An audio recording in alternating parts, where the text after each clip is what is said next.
cet acteur qui devienne SDF, si tu ne veux pas être comme eux, abonne-toi dès maintenant à cette chaîne pour 30 ans de richesse, et oui, sans plus attendre, que le spectacle commence. Danny Bonadus. Ce vato s'est fait un nom en tant qu'enfant acteur dans la sitcom télévisée des années 1970 The Partridge Family. Il y jouait le rôle de Danny Partridge, le fils moyen roux et je sais tout du groupe de chanteurs de la famille. Depuis, il a surtout travaillé comme star de la télé-réalité et animé des émissions de radio à Los Angeles, Philadelphie et Seattle. Ses ennuis ont commencé en 1990, lorsqu'il a été arrêté alors qu'il essayait d'acheter de la cocaïne à Daytona Beach, en Floride. Bonadus était là pour animer un événement pour DAR, une campagne anti-drogue destinée aux enfants. Puis, toujours en 1991, il a été arrêté à Phoenix pour avoir battu et volé un travailleur de rue travesti, ce qui lui a fait perdre son emploi à la radio à l'époque. Bonadus a déclaré qu'il était fauché et forcé de vivre dans sa voiture derrière une benne à ordures près de l'emblématique théâtre chinois de Gros Morès, sur le Hollywood Walk of Fame. Il était encore célèbre, alors les gens venaient vers lui pour des autographes et des photos, mais il ne se doutait pas qu'il vivait derrière une benne à ordures. Aujourd'hui, il s'est remis de sa toxicomanie et a reconstruit sa vie. Depuis 2011, il co-anime une émission de radio matinale à Seattle. Randy Quaid.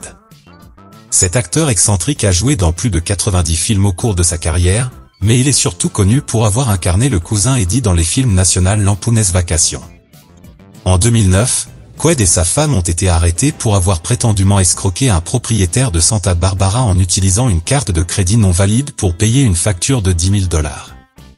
En 2010, sa femme et lui ont été accusés de cambriolage et d'occupation illégale après avoir passé 5 jours à squatter la maison d'amis d'une maison vacante qu'ils possédaient à Santa Barbara.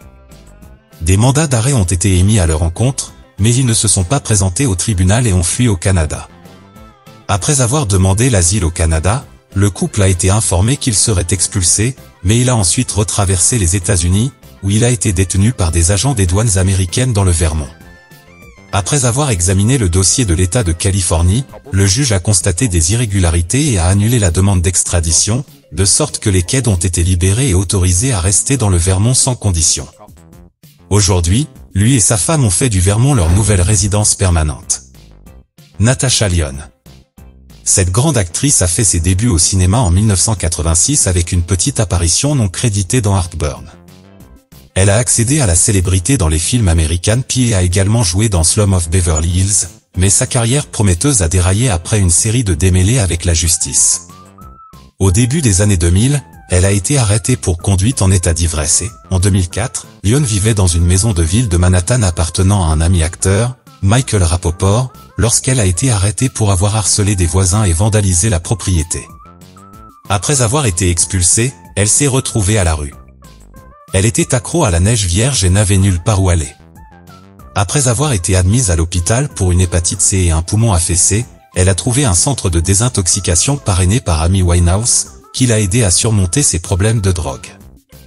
Depuis, elle a pu redynamiser sa carrière d'actrice en enchaînant les seconds rôles avant de décrocher un rôle dans la série Orange is the New Black de Netflix. Plus récemment, l'actrice a décroché le rôle principal dans la série originale de Peacock, Poker Face, qui a jusqu'à présent reçu de bonnes critiques. Bobby Driscoll. Cet acteur légendaire n'avait que 6 ans lorsqu'il a commencé sa carrière d'acteur. À l'âge de 9 ans, Driscoll était déjà devenu célèbre grâce à son rôle principal dans Song of the South de Disney. En 1953, à l'âge de 16 ans, Driscoll prête sa voix à Peter Pan dans le film d'animation. Les nombreux rôles de Driscoll dans Peter Pan, L'île au trésor et So Dear to My Heart lui ont valu un Junior Academy Award et une étoile sur le Hollywood Walk of Fame. Pendant son adolescence, Driscoll a développé un cas sévère d'acné et a finalement perdu son contrat avec Disney.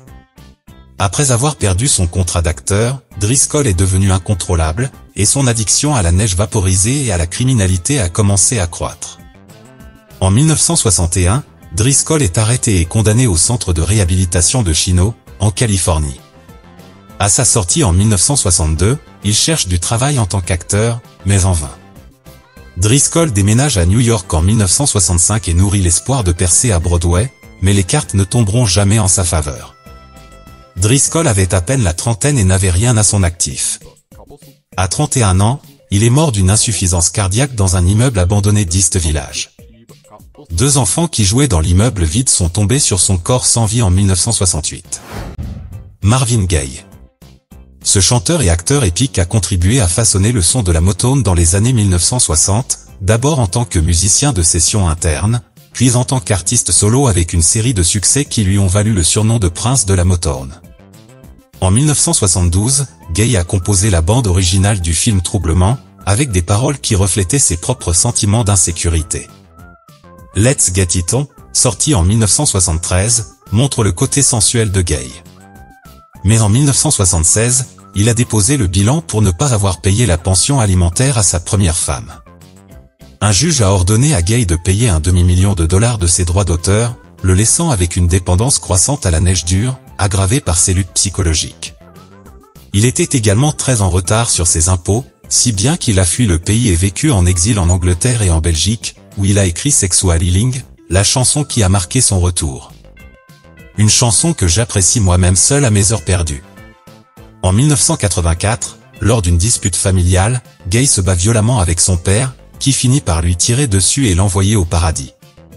Marvin Gaye était endetté de près de 10 millions de dollars lorsque sa vie a pris fin. Aaron Carter. Le blond Aaron Carter a commencé à se produire à l'âge de 7 ans, après la formation du groupe de son frère Nick, les Backstreet Boys, et a sorti son premier album éponyme en 1997. À l'âge de 9 ans, il avait vendu 1 million d'exemplaires de son album dans le monde entier. Son deuxième album, Aaron S Party, s'est vendu à 3 millions d'exemplaires aux États-Unis, et il a commencé à tourner avec les Backstreet Boys peu après la sortie de l'album. Après avoir sorti un autre album en 2002, Carter n'a plus sorti de musique pendant 16 ans, et durant cette période, il s'est surtout fait connaître pour ses apparitions dans des émissions de télé-réalité, ses conflits familiaux, son comportement erratique en ligne et les rumeurs de snowboard. Il a également accusé spécifiquement sa mère de mal gérer son argent. Lorsqu'il a atteint l'âge de 18 ans, il n'a reçu qu'une petite partie de l'argent qu'il avait gagné grâce à sa carrière, et devait des millions d'euros d'impôts. Après avoir déposé le bilan, Carter a remboursé toutes ses dettes fiscales en 2014, mais a lutté contre une addiction à l'écoute d'Everybody des Backstreet Boys entouré de neige, et contre d'autres problèmes de santé mentale. Il dépérissait, tombant à 100 livres et cherchait désespérément de l'argent, ce qui l'a amené à se battre dans des matchs de boxe avec d'autres célébrités et à vendre ses photos pour les fans. Le 5 novembre 2022, Carter est décédé à son domicile de Lancaster, en Californie, à l'âge de 34 ans. Son corps a été retrouvé dans sa baignoire, et il a été déterminé qu'il s'était noyé à cause d'une combinaison fatale d'inhalation de liquide de refroidissement et de pilules d'aspirine pour enfants. John Drew Barrymore. Étonnamment, il était le fils du célèbre acteur John Barrymore et le père de Drew Barrymore. Le fait de venir d'une famille d'acteurs célèbres ne lui convenait pas, car il était constamment comparé à son père et à son grand-père. Il a été promu acteur principal dès son deuxième film, The West of Islands, mais ses films n'ont pas eu beaucoup de succès. Il est passé à la télévision avec des rôles d'invité. En 1958, il a été condamné à 3 week-ends de prison après une bagarre publique en état d'ébriété avec sa femme dans un parking.